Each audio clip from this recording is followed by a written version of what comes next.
छत्तीसगढ़ का खजुराहो कवर्धा के भोरमदेव मंदिर को कहा जाता है। भगवान शिव का अलौकिक धाम भोरमदेव मंदिर छत्तीसगढ़ के कवर्धा जिले में स्थित है। मैकल पर्वत समूह के बीच बना ये मंदिर खजुराहो और कोणार्क मंदिर के समान है, इसलिए इसे छत्तीसगढ़ का खजुराहो भी कहा जाता है। 11वीं शताब्दी में नागवंशी राजा गोपाल देव ने इस मंदिर का निर्माण करवाया था। ये क्षेत्र गोंड आदिवासी और गोंड राजाओं के देवता भोरमदेव थे, जो भगवान शिव के उपासक थे। भोरमदेव शिव जी का ही एक नाम है, इसलिए इस मंदिर का नाम भोरमदेव पड़ा। कबीरधाम जिले के चौरा गांव में स्थित भोरमदेव मंदिर का इतिहास 10वीं से 12वीं शताब्दी के बीच कलचुरी काल का माना जाता है। मंदिर का निर्माण 1089 में फणी नागवंश शासक गोपाल देव ने करवाया था।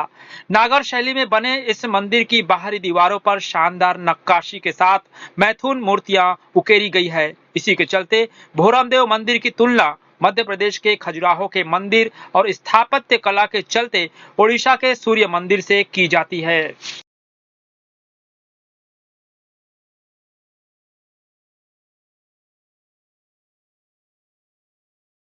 भोरमदेव मंदिर को लेकर ऐसी मान्यता है कि नागवंशी शासक राजा गोपाल देव ने इस मंदिर को एक ही रात में बनाने का आदेश दिया था।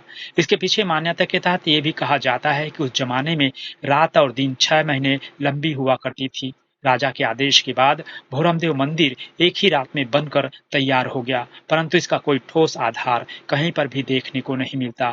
इस मंदिर को दुल्हादेव मंदिर के रूप में भी पहचान मिली है और कहा जाता है कि मंदिर की बनावट और मंदिर को देखने से आभास होता है कि कहीं कोई खुला बारात घर हो, जिसे स्थानीय बोली में मड़वा कहा जाता है।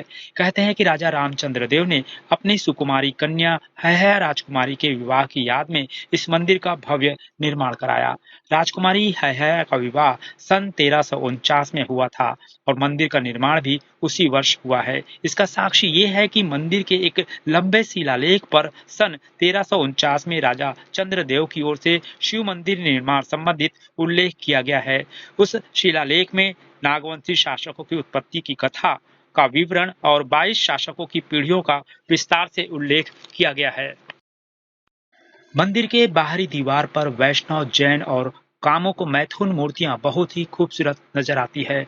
मिथुन मूर्तियां बरबसी लोगों का ध्यान अपनी ओर आकर्षित करती है। कोणार्क और भोरमदेव मंदिर दो विपरीत लिंगी मनुष्यों को एकाकार करने के उद्देश्य से बनाया गया है। संभवतः इसका उद्देश्य यही कि निश्चल आवेग, उन्माद और यौवन का एकाकार आपसी सामंजस्य के साथ हो सके। खजुराहो, कोणार्क और भोरमदेव मंदिर में उकेरी गई मिथुन मूर्तियां यौन स्वच्छंदता के विपरीत मानसिक समर्पण का अनूठा उदाहरण है। यदि प्राचीन इस वास्तुकला के उद्देश्यों की गहराई पर शोध किया जाए तो वर्तमान में चल रहे यौन अपराध और यौन विकृति को दूर किया जा सकता है। इसमें जरा भी संदेह नहीं है, क्योंकि आज का आधुनिक समाज प्राचीन सभ्यता और विचार से कहीं ज्यादा अनगढ़ और अपरिपक्व है, ऐसा कहा जा सकता है।